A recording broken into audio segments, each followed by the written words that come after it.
de nuestras vidas. Lo anhelamos cuando podemos conversar de tu palabra, recordar lo que olvidamos, aprender lo que no sabíamos, Señor amado, y entender lo que no entendíamos. Gracias te damos por todos los que se están conectando y por los que se conectarán. Y nos ponemos entre tus manos, quien va a entregar la enseñanza, y nosotros los que vamos a recepcionar esta enseñanza podamos recepcionarlo, todo bajo la dirección de tu Espíritu Santo. En el nombre de Jesús, amén y amén. Amén. Buenos días a todos mis hermanos. Vamos a hablar un poquito sobre el capítulo 1 del libro de Romanos. ¿Ya?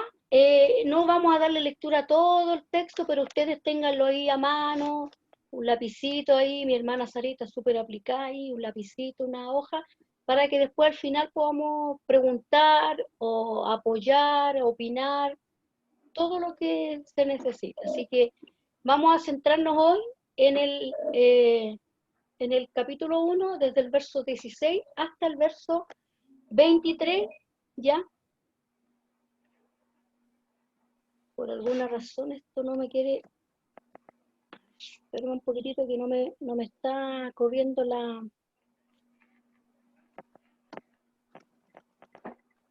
No sé por qué no me corre la... Ahí sí, ya.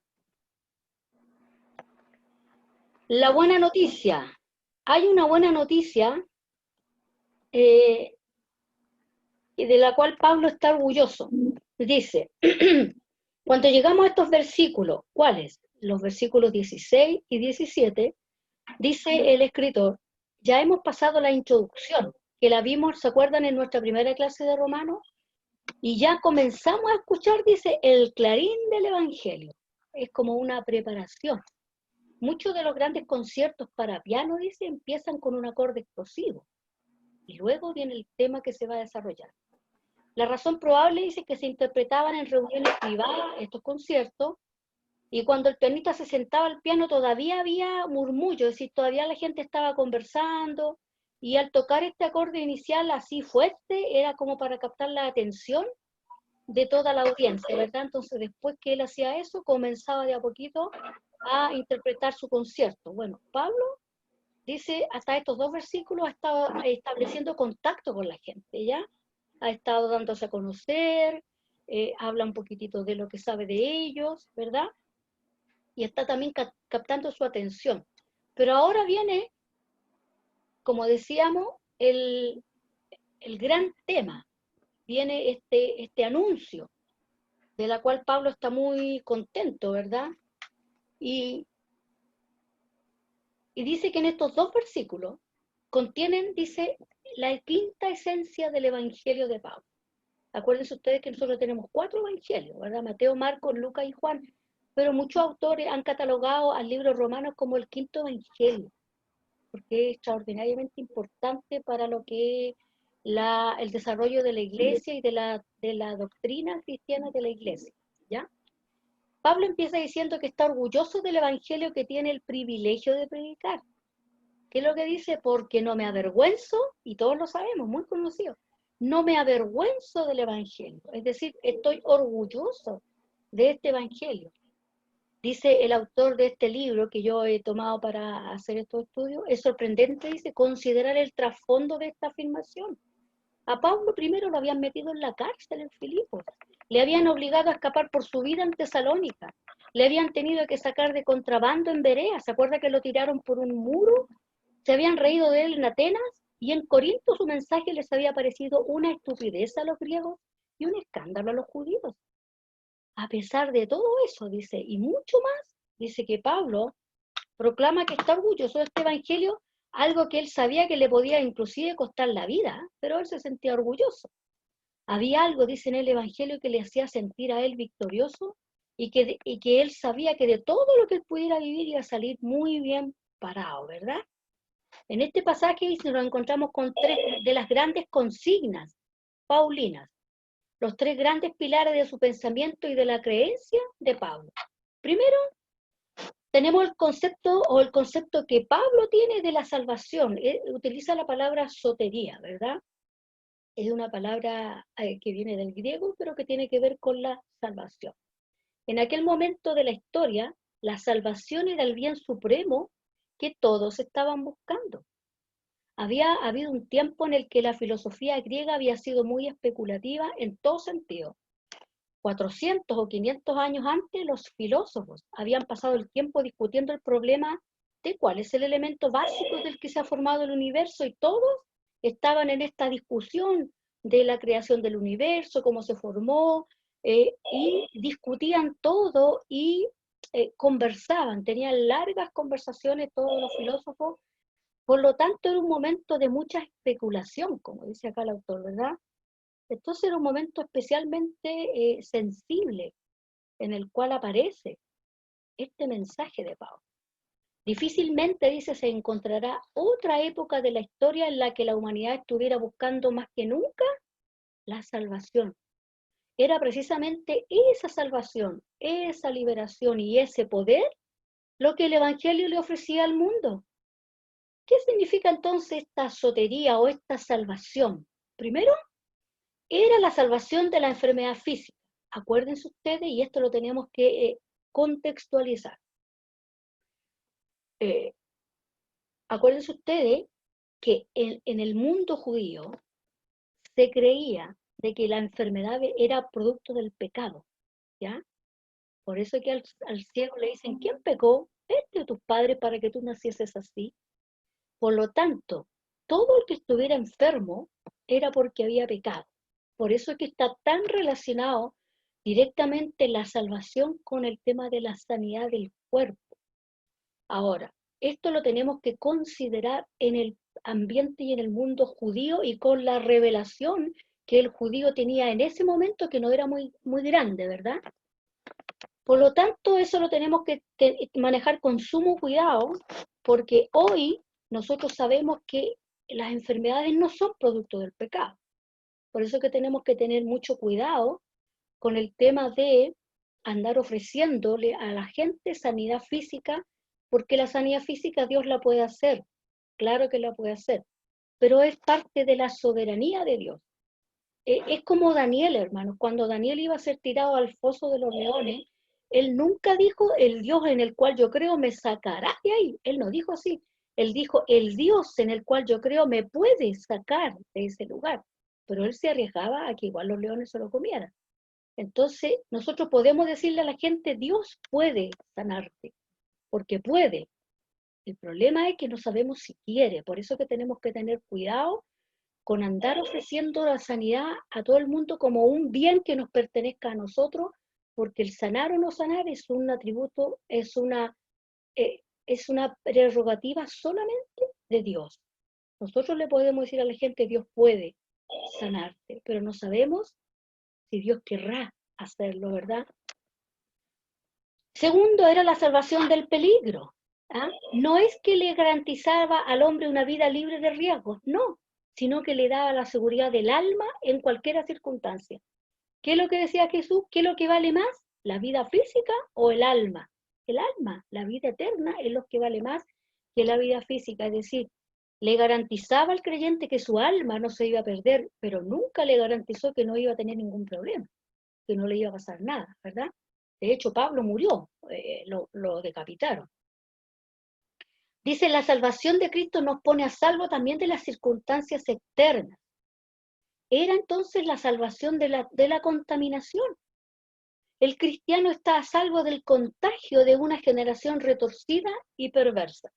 ¿Qué dice el Señor Jesucristo? Que seremos la sal y la luz.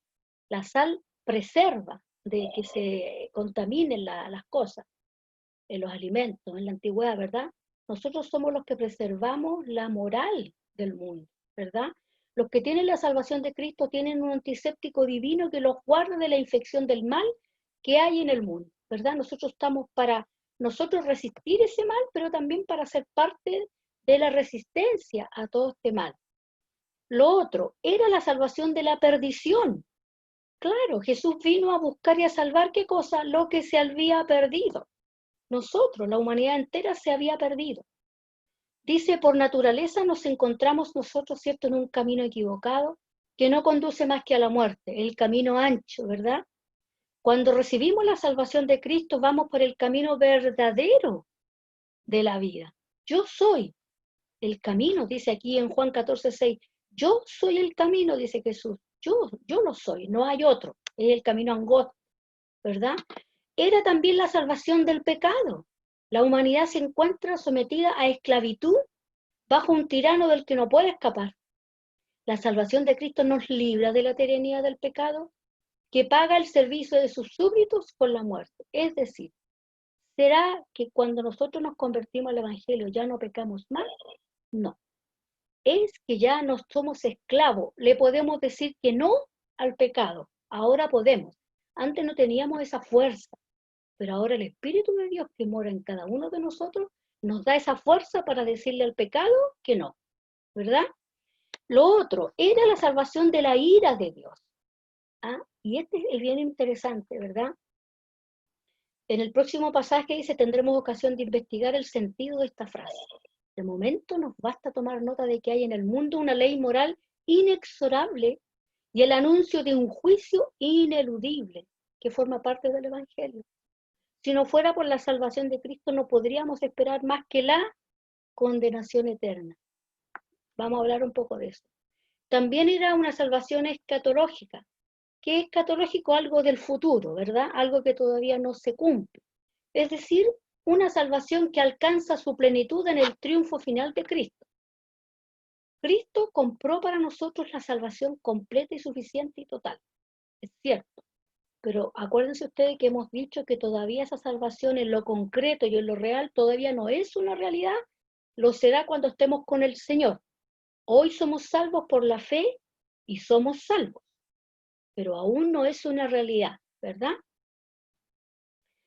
Pero ¿qué es la ira de Dios sobre los gentiles? ¿Ya? Y aquí ya comenzamos a hablar desde el capítulo 18 en adelante. Dice en el pasaje anterior, Pablo estaba pensando en la relación con Dios en que el hombre puede entrar mediante una fe que es absoluta confianza y entrega. En contraste con esa relación, pone ahora la ira de Dios en la que se incurre cuando se es deliberadamente ciego a Dios y se adoran a los propios pensamientos e ídolos en vez de a Él. Esto es difícil, dice, y nos exige pensar en serio, porque aquí nos encontramos con la concepción de la ira de Dios, una frase que es alarmante y que es además, dice, aterradora. ¿Qué quiere decir? ¿Qué quiere decir? ¿Qué tenía Pablo en la mente cuando estaba usando esta frase? En las partes más antiguas del Antiguo Testamento, la ira de Dios se relaciona especialmente con la idea del pueblo del pacto, ¿verdad?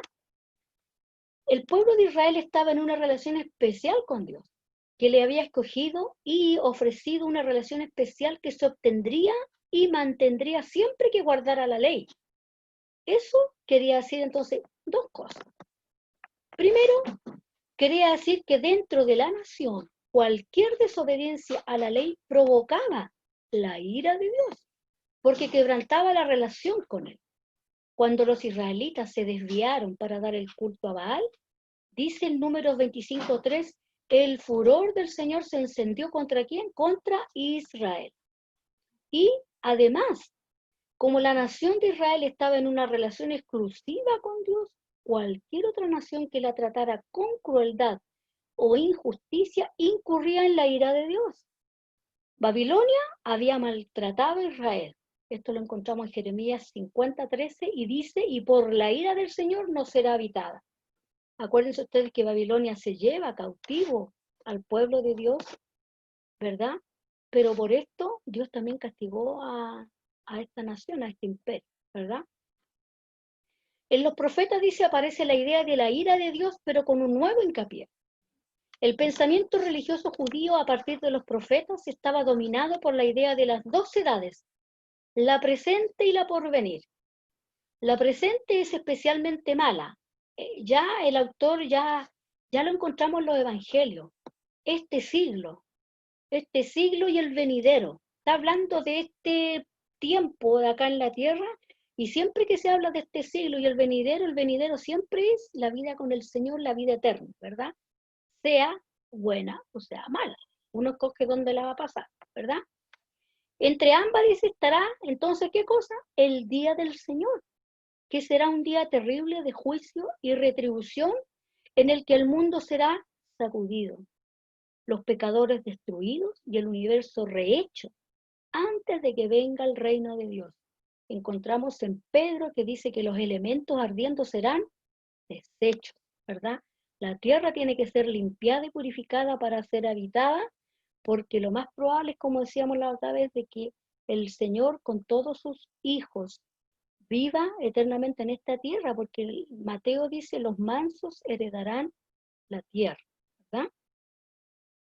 Dice, será entonces cuando entre en acción la ira del Señor de una manera aterradora. En Isaías 13:9 dice, he aquí el día del Señor viene, terrible y de indignación y ardor de ira, para convertir la tierra en soledad. Isaías 9:19 dice, por la ira del Señor de los ejércitos se oscureció la tierra, y será el pueblo como pasto del fuego. Ezequiel 7:19, ni su plata ni su oro podrán librarlos en el día del furor del Señor. Sofonías 3:8, Dios derramará sobre las naciones su enojo, todo el ardor de su ira, por el fuego de su celo será consumida toda la tierra. Y aquí podemos emparejar con Pedro cuando dice que todos los elementos de la tierra serán desechos, ¿verdad? Pero los profetas dicen, no consideraban que la ira de Dios se posponía hasta ese terrible día del juicio. Claro, ellos no tenían la visión de la eternidad como la tenemos hoy nosotros, ¿ya? La veían constantemente en acción porque, claro, en ese minuto, en el tiempo del Antiguo Testamento, los juicios de Dios se dejaban caer. No como hoy, pero en ese tiempo sí los juicios de Dios se dejaban caer. Cuando Israel se alejaba de Dios, cuando era rebelde e infiel, la ira de Dios operaba en su contra y le envolvía en ruina, en desastre y cautividad y derrota. Para los profetas, la ira de Dios estaba obrando continuamente, aunque alcanzaría su clímax de terror y destrucción en el día del Señor. ¿Verdad? Esto era en el Antiguo Testamento donde los juicios caían constantemente, pero los profetas veían un día peor, un día terrible, donde todo esto ya iba a ser en mayor escala y ahí todo esto ya iba a terminar. Un investigador moderno lo expresa de la siguiente manera, porque Dios es Dios y es esencialmente santo, no puede tolerar el pecado. Y la ira de Dios es su reacción aniquiladora contra el pecado. Esto nos es difícil de entender y de aceptar. Es de hecho la clase de religión que identificamos con el Antiguo Testamento más que con el Nuevo. Claro, porque en el Antiguo Testamento nosotros vemos a un Dios como muy castigador, ¿verdad? Envía, se portan mal, juicio. Se hacen otro mal, juicio. Hoy nosotros vivimos otro tipo de trato que Dios tiene con nosotros, ¿verdad? Por lo tanto, cuando hablamos de este Dios de juicio, que envía juicio cada vez que la persona se porta mal, estamos hablando efectivamente de la forma de obrar que tenía Dios en el Antiguo Testamento, ¿ya? Hasta Lutero lo encontraba muy difícil, le costaba complementar o ensamblar este Dios de amor con este Dios que aniquilaba, con este Dios que castigaba, le costaba comprenderlo. Y hablaba del amor, dice, como la obra característica de Dios y de la ira como la extraña acción de Dios. Nos cuesta a nosotros, hermanos, ver en realidad a ese Dios de amor, pero que a la vez castiga, que nos disciplina, que nos corrige, ¿verdad? Pero en el Nuevo Testamento dice que Jesús nos salva de esa misma ira, porque Él paga el precio, siempre y cuando nos encontremos siempre viviendo en Él, ¿verdad? Eso lo sabemos todos nosotros. Volvamos a los profetas, dice. Muy a menudo su mensaje quería decir más o menos esto. Si no obedecéis a Dios, su ira os acarreará ruina y desastre. ¿Ya? Ezequiel lo dice de una manera lapidaria. ¿Qué dice Ezequiel? El alma que pecare, morirá. Así, no tenía término medio. Y Dios es así, y todavía lo sigue siendo, solo que hoy tenemos más tiempo, ¿verdad? Hay una orden moral en el mundo, y el que lo quebranta tiene que sufrir más tarde o más temprano, y ahí encontramos un poquito la ley de la siembra y la cosecha. Es cierto, habrá un día del Señor del juicio terrible, pero también es cierto que nadie que haga lo malo aquí no vivirá las consecuencias. Todo lo que el hombre sembrare, eso también segará. Eso dice exactamente lo que dijo este gran historiador. Hay una lección, una sola, que podemos decir que la historia repite con claridad. Y es que el mundo está basado en un fundamento moral y que a la larga les va bien a los buenos y a la larga les irá mal a los malos. Es la ley de Dios. Ahora, como que no se ve mucho, pero ¿sabe qué? Cuando uno conoce mucho a una persona y sigue su vida porque es un familiar o porque lo ve de cerca, es un vecino, qué sé yo, uno se da cuenta que es verdad. Uno ve gente que en su juventud hizo mucha maldad, pero siempre viene la retribución, a veces al paso de los años y de los años, viene esa retribución. Así que tenemos que tener cuidado porque Dios no nos libra de vivir las consecuencias de nuestras malas acciones. Entonces, no siempre es la disciplina del Señor. A veces simplemente es el resultado de nuestras propias acciones, ¿verdad? La esencia entonces del mensaje de los profetas hebreos es que hay un orden moral en el mundo. La conclusión entonces es clara. Ese orden social es la operación de la ira de Dios. Dios pone orden a través de su ira en el Antiguo Testamento de manera inmediata. Dios ha hecho este mundo de tal manera que si quebrantamos sus leyes, entonces sufrimos las consecuencias. Ahora bien, si estuviéramos solamente a merced de ese inexorable orden moral, no podríamos esperar más que la muerte y la destrucción, porque por nosotros, ¿de dónde, hermano? No tenemos las herramientas para zafarnos de esta condición. El mundo está hecho de tal manera que el alma que peque tendrá que morir si no hay más que ese orden moral. Si solamente hubiese esta regla, estamos todos, hermanos, condenados. Pero en este dilema de la humanidad, ¿qué llega? El amor de Dios. Y en un acto de gracia indescriptible rescata al hombre de las consecuencias del pecado y le salva de la ira en que ha incurrido. Entonces, cuando, hermanos, y aquí tenemos que aclarar esto, cuando nosotros nos pregunten de qué somos salvos, ¿de qué somos salvos? ¿Del pecado? Fíjese que no, porque solamente tenemos la opción de decir que no al pecado, pero no somos libres del pecado. Los cristianos todavía podemos pecar. La palabra es clara. Primera de Juan dice, y si alguno hubiere pecado, abogado, y ahí Juan le está hablando a los cristianos, porque dice, hijitos. Bueno, la Biblia es para los hijos del Señor. Nosotros la aplicamos al mundo, pero la Biblia no fue escrita para el no creyente. En el Antiguo Testamento la palabra de Dios era para el pueblo hebreo, no para las otras naciones. Y la Biblia completa es para el creyente. No hay ningún texto que sea hecho para el mundo.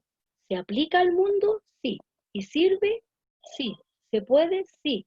Pero no fue escrita para ellos, ¿verdad? Entonces, cuando alguien nos pregunta de qué somos salvos, porque alguien dice, eres salvo del pecado, entonces tú no pecas. No es verdad, sí pecamos. Entonces, ¿de qué somos salvos, hermano? Justamente somos salvos, hermano, ¿sabe qué? De la ira de Dios, ¿verdad? Ese día, cuando nos presentemos frente al Señor, si nosotros hemos permanecido en Cristo, ¿sabe qué? Esa ira de Dios no se va a dejar caer sobre nosotros, porque Cristo pagó ese precio. Pero si nos alejamos del Señor, vamos a tener que nosotros enfrentar la ira de Dios, ¿verdad? Pablo dice, continúa insistiendo en que el hombre no puede alegar ignorancia de Dios. Esto lo encontramos más o menos en el verso 18 de Romanos, 1:18 más o menos. Empieza a hablar de este tema de que el hombre tiene algún grado de conciencia de lo bueno y de lo malo. Dice, puede ver cómo es por su obra. Se puede conocer bastante a una persona por lo que ha hecho, e igualmente a Dios por su creación. El Antiguo Testamento ya lo afirma. En Job 38:41 se nos presenta esta misma idea, donde el autor habla de un Dios que crea todo, que lo hace todo. Y Pablo lo sabía, cuando habla de Dios a los paganos de Listra, empieza por su obra en la naturaleza. Habla de lo que las cosas creadas hablan.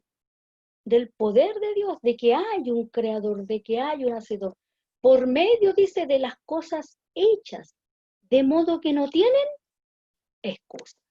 ¿Quién no tiene excusa? Todo aquel que ve la creación sabe que detrás de toda esta majestad hay un ser supremo que la creó, ¿verdad?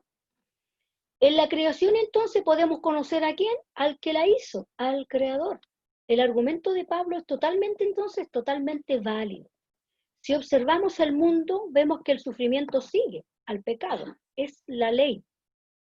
Lo que el hombre siembra, cosecha. Si quebrantan las leyes de la agricultura, la cosecha entonces no grana, no hay cosecha. Si las de la arquitectura, el edificio se derrumba. Si las de la salud, se presenta la enfermedad. Pablo estaba diciendo, mira el mundo y ve cómo está construido.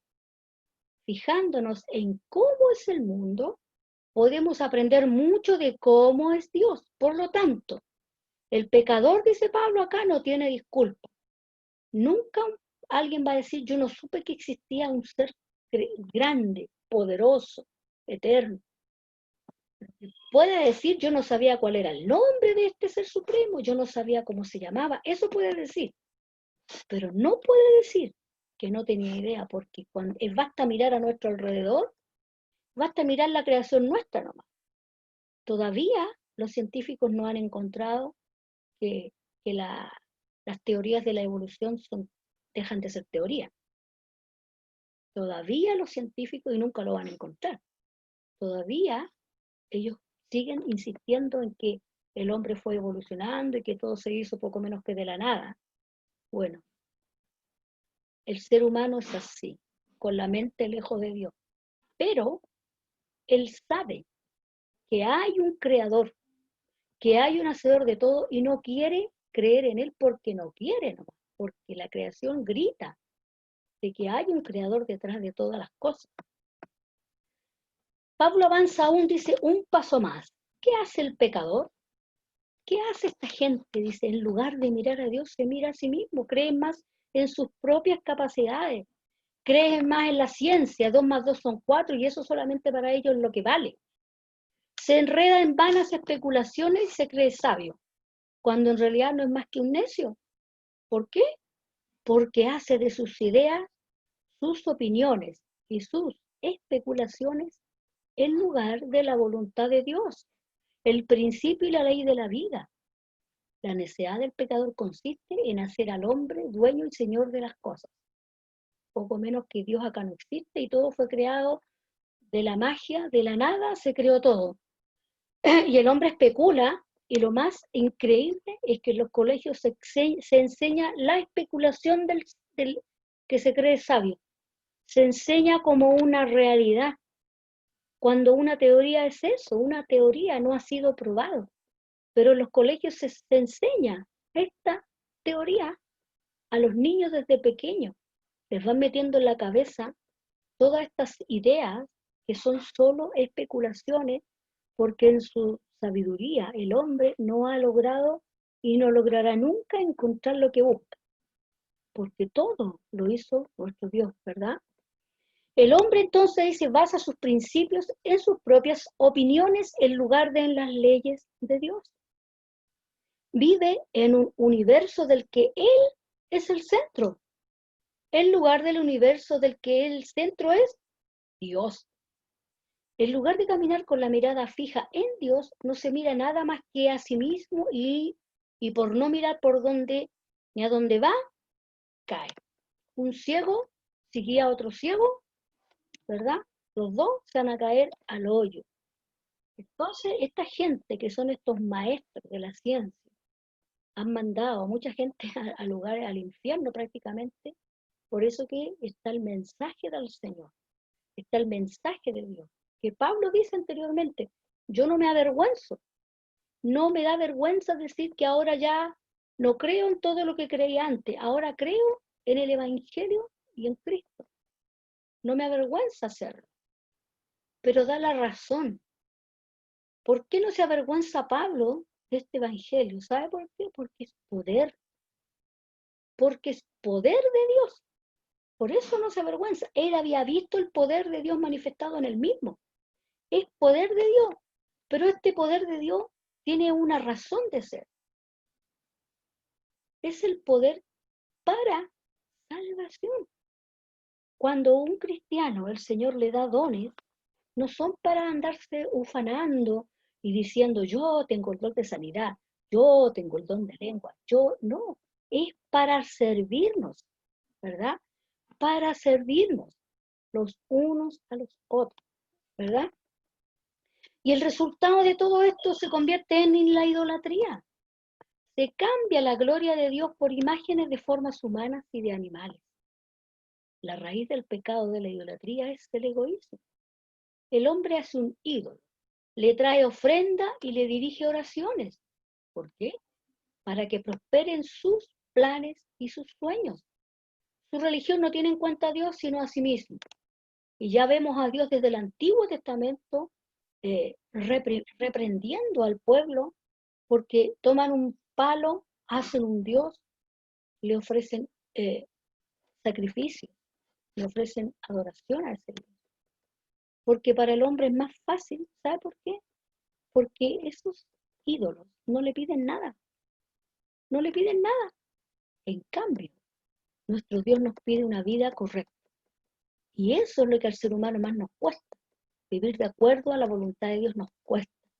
Era más fácil entregar sacrificio, comprar animales y dárselo y rendirlo en sacrificio que cambiar la vida. De hecho, ya Dios se lo dice a David, decía, porque no quieres sacrificio. Salmo 51. No quieres sacrificios que yo gustoso los daría, no los quiere. Dios dice en una parte, harto estoy de sus sacrificios. Ya creo que en Isaías 58 ya está hablando. ¿Cuál es el verdadero ayuno? Hablábamos la semana pasada. Harto estoy de la grasa de los carneros, estoy harto, ya no quiero eso. Quiero que cambien su vida. Entonces era más fácil ofrecerle cosas a Dios que cambiar la propia vida. Es más fácil para algunos católicos ir todos los años de rodillas, haciéndose tirar las rodillas, pero no cambian su vida. Dios no quiere eso. Dios quiere nuestro corazón y nuestra vida, ¿verdad? Entonces, hermanos, ¿con qué nos quedamos? Con que nosotros tenemos que entender de que el mensaje que nosotros tenemos que comprender es simplemente el poder del Evangelio. ¿Para qué? Para salvación. ¿Por qué? Porque la salvación es el regalo de Dios. ¿Y sabe qué? Es inmerecido. Y no nos podemos avergonzar. Entonces, la gente que nos ve a nosotros dirá que somos locos. Pero ya Pablo decía, ¿la locura de qué? De la predicación.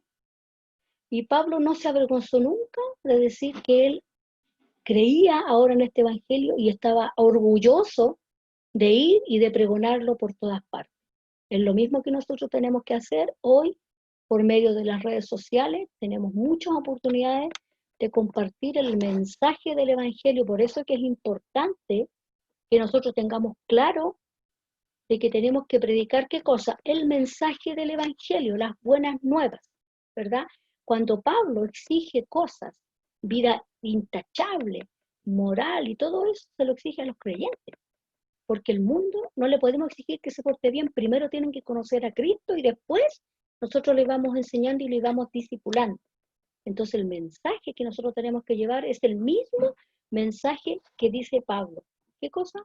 El poder del evangelio para salvación para todos. Así que hermanos, que el Señor les bendiga. Espero sus comentarios, sus preguntas, sus opiniones.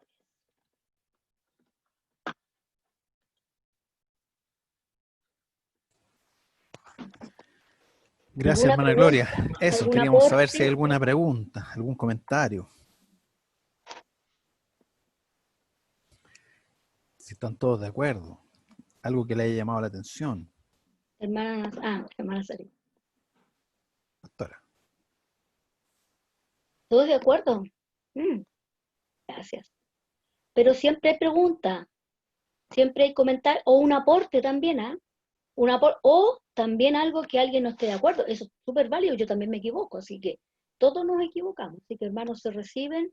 Yo también quiero aprender de ustedes, así que aquí nadie las sabe todas. Nadie, nadie.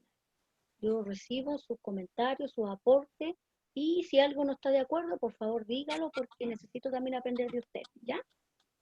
Hermano Juan Mora. ¿Va a opinar algo, hermano Juan? Dele nomás. La pregunta mía, ¿por qué Pablo se avergüenza? Esa pregunta no me avergüenzo por toda la vida anterior que tenía él. Claro, no se avergüenza. Claro, porque acuérdense ustedes que él había matado, ¿ya? Él había matado a los cristianos, ¿se acuerdan que los perseguía? Y por otro lado, creer en Cristo, hermano, pero principalmente tiene que ver, más que con eso, tiene que ver con creer en Jesús como el Hijo de Dios. Para los judíos, eso era muy difícil. Para los judíos, Cristo fue un impostor. Se hacía pasar por Dios. ¿Qué se cree esto? Por eso es que cuando Jesús sana, la mayoría de las veces los fariseos lo retaban, le decían, ¿qué te crees tú? No le decían ni por qué sanaste, no le decían eso. ¿Y por qué perdonas pecados? ¿Tú qué te crees tú que eres? Entonces, para el judío, que Jesús se hiciera el Hijo de Dios según ellos, era gravísimo. Entonces, cuando Pablo dice, yo no me avergüenzo porque Pablo era un rabí, entonces Pablo conocía muy bien la ley. Pero Cristo es como que dice, ¿saben qué? La ley que ustedes tienen no habla de Dios, no habla de mi Padre. Porque acuérdense ustedes que la ley que los judíos, la mayoría de los judíos cumplían, no era la ley de Moisés, eran las tradiciones de ellos. Por eso que Jesús dice, la ley dice, pero yo os digo. Cuando Él les decía, la ley dice, le está diciendo, ustedes dicen, la ley que ustedes siguen, dice esto. Pero en realidad, cuando Él dice, yo os digo, está diciendo, pero en realidad, lo que mi Padre dijo no era lo que ustedes dicen, es esto otro. Entonces, por eso que Pablo dice, no me da vergüenza, porque para el judío era denigrante que un judío, más encima un rabí, viniera a creer en este impostor, según ellos, ¿verdad? Más o menos esa es la respuesta, hermano Juanito. Hermana Gloria. Hermana Está la hermana Elena, la hermana Mercedes, pero justo levanté yo primero el micrófono. No, de la hermana Elena, yo, de ahí pregunto yo. Hermana Elena, y de ahí la hermana Mercedes. No, solamente acotar algo que tiene que ver con cuando Pablo se refiere, no me avergüenzo del Evangelio, también tiene que ver que la cruz era denigrante, ¿ya? Era vergüenza, ¿verdad? Que quienes iban a la cruz, entonces él estaba predicando un Evangelio de alguien que había sido condenado y que había sido llevado como vergüenza. Entonces, también tenía que ver con esta misma carta a los romanos, que decir que yo no me avergüenzo de este evangelio ante esos monumentos que habían en aquellos tiempos para él, era algo tan insignificante para ellos tal vez, que alguien como Pablo, con su educación, reconociéndose a sí mismo como judío, haber servido a Roma, entonces hoy día lo que él tomaba como causa suya era esa cruz. Esa es la cruz, que era el señal de aprobio, de vergüenza, de condenación, de justo pago, ¿verdad? Pero él la levantaba a sí mismo como en victoria.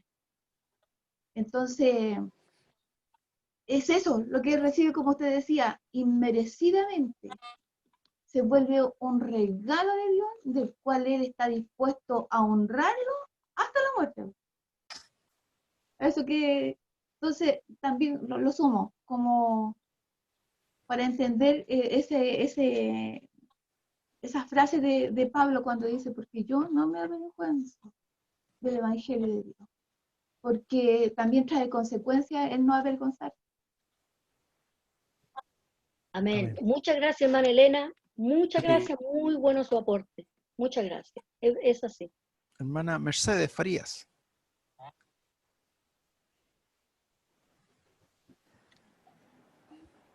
No, con respecto a que mi hermana decía de que yo nos libraba de la ira del Señor, pero yo también creo que también nos libra de la ley del pecado, porque si bien es cierto, nosotros pecamos, pero no vivimos en pecado.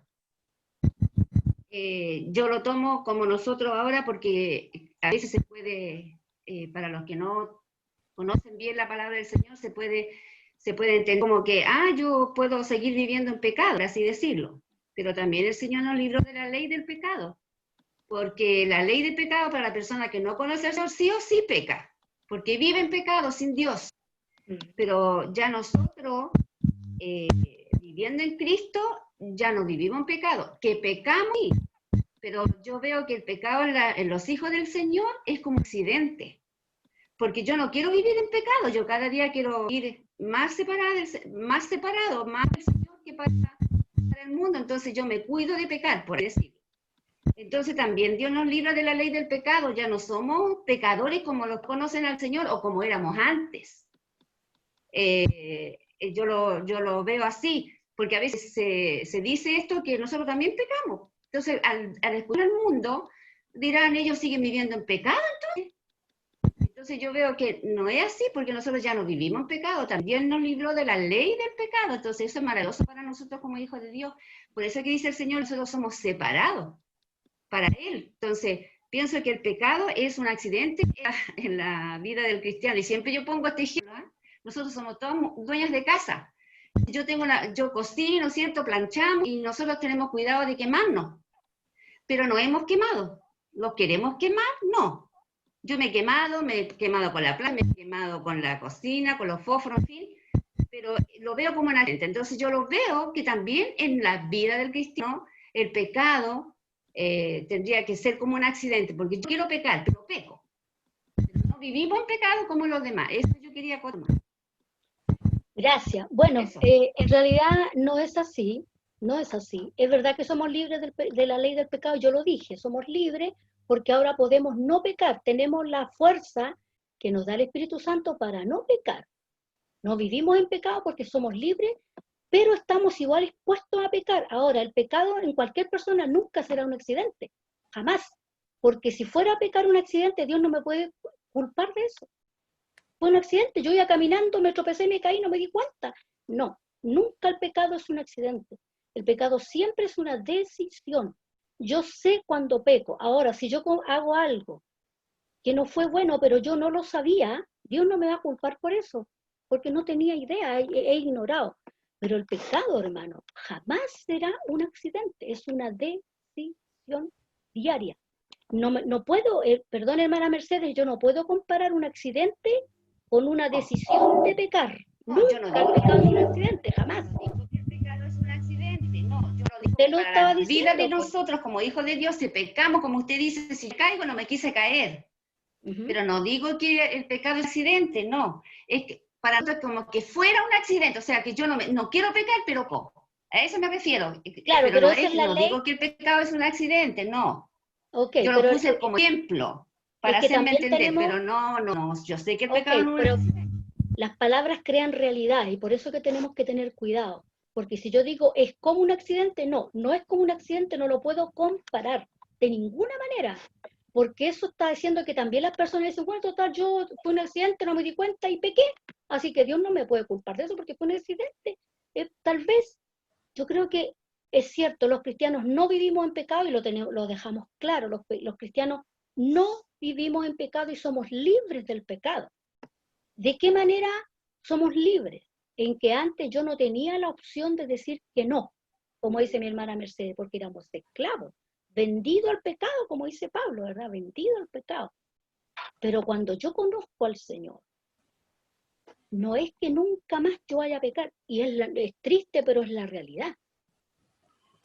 Sí, no vivimos en pecado, pero a veces pecamos, pero nunca será ni como un accidente, jamás. El pecado siempre es una decisión que yo la tomo consciente, porque si no es consciente no es pecado. Hermana Gloria. Hoy Dios no me culpará por eso. Y ahí me cuelgo de eso para mi pregunta. Y es una derivada, tal vez yo tengo una opinión, pero me gustaría que usted me diera su opinión. Si el hombre que está esclavo del pecado, el hombre que no conoce a Dios. La pregunta es, ¿podemos esperar en los hombres, en sus ideologías, en su política, un mejor mundo, un mejor país? En los hombres que no conocen a Dios, ¿podemos esperar algo bueno? Es un poco fatalista mi pregunta, pero a veces nosotros mismos, como cristianos, ponemos la fe y la esperanza en gente que no conoce a Dios. A ver, tenemos que remontarnos a la Biblia. Aunque hubieran personas cristianas, no podemos esperar nada mejor. ¿Sabe por qué? Porque la Biblia dice que tiempos mejores no vendrán. Aunque tuviéramos un presidente cristiano, tiempos mejores no vendrán. Entonces, nunca nosotros podemos esperar nada de este sistema. Aunque nuestro presidente fuera evangélico y los ministros fueran todos evangélicos, no podemos esperar. Y ¿sabe dónde nosotros lo podemos ver, hermano? Son detalles a veces. ¿Sabe usted que Iván Moreira es cristiano? Él es evangélico. Pero usted lo ha visto hablando cada tontería y al evangelio lo deja por el suelo. Él no habla, la otra vez dijo que el virus era yo lo vi al principio, era un castigo de Dios por el pecado, y lo dijo en la televisión. Entonces, tener un puesto de poder, siendo y reconociéndose públicamente como evangélico, cuidado, porque si no tiene una buena doctrina, va a pasar lo que pasó con Moreira, que habla y le echa la culpa a Dios de todo lo que pasa en la tierra por el pecado, y está bien que nos castigue, decía, porque Él es así. Entonces, no, hermano Luis, tiempos mejores no vendrán, y no porque Él esté arriba, es porque la Biblia dice que estamos viviendo tiempos peligrosos y tiempos mejores no vendrán. Pero y en ese sentido, ¿tiene sentido que nosotros nos movamos tan apasionadamente por los hombres que están gobernándonos entonces? Yo creo que el cristiano, la política no es mala, pero el cristiano debe darle su primer lugar a Dios.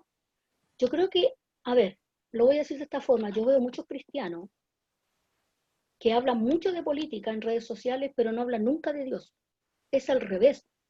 Tiene que hablar de Dios y a veces puede poner comentarios de política, eso no es malo. No es malo que le guste un candidato, no es malo. Pero ¿qué es lo principal en la vida del creyente? Dios. Entonces, depende de qué es lo que hay en mi corazón. Si yo hablo solo de política es porque la política para mí es más importante que Dios. Y no podemos nosotros casarnos, como se dice, con ninguna ideología, porque son ideologías humanas. Humanas. Y todo lo que es, donde está el hombre hay corrupción, de cualquier tipo. Entonces, agarrarse del moño por tal o cual no tiene ningún sentido si nosotros dependemos de Dios en todo. Y las cosas que vayan a pasar van a pasar igual, así nosotros tengamos cual o tal postura, no es relevante, pero nosotros no podemos enfrascarnos en esas ideologías y poco menos que dar la vida y salir a la primera línea, andar peleando, andar tirando piedras. No, el cristiano está para hablar del Señor y opinar de política y puede hasta ser político. No tiene problema, pero siempre y cuando Dios sea lo primero en su vida. Y la política será como su trabajo. Pero Dios no puede ser relegado y casarse con cualquier idea no es bueno. Nunca ha sido bueno. Muchas gracias, hermano. Yo quiero preguntar algo. ¿Puedo? Sí, hermano Ivonne, estamos casi al final, pero dele, vamos. Sí, es cortito. Dos cosas. Aprendí que el hombre no nació para ser gobernado por el hombre. Nuestro único gobernante debería ser siempre nuestro Dios. Yes. El único que puede traer orden. Y lo segundo, que me parece muy interesante, algo que enseñó la hermana Gloria, que nosotros no podemos andar orando por ahí para que Dios sane y decretando sanidad y todas esas cosas por las personas, porque Dios en su soberanía, Él sabrá si sana o no a la persona. Nosotros tenemos que orar por la persona poniendo la soberanía de Dios por sobre todo, por sobre la sanidad que uno desea y anhela para esa persona, porque uno tiene la mala costumbre y decreto la sanidad y no sé, declaro sanidad, y traigo a la colación lo que le pasó a, no me acuerdo, Cristín declaró cuando oró por Melgar, me parece, y ella decretó públicamente que la sanidad y que el mal jamás, nunca iba a tocar al hermano y qué sé yo, lo hizo públicamente y el hermano al poco tiempo murió. Eso tenemos que tener cuidado cuando oramos por los enfermos. Siempre la soberanía de Dios primero. Amén. Así es. Amén. Muchas gracias, hermana Gloria. Que Dios pueda bendecir a cada una de sus vidas. Les invitamos todos los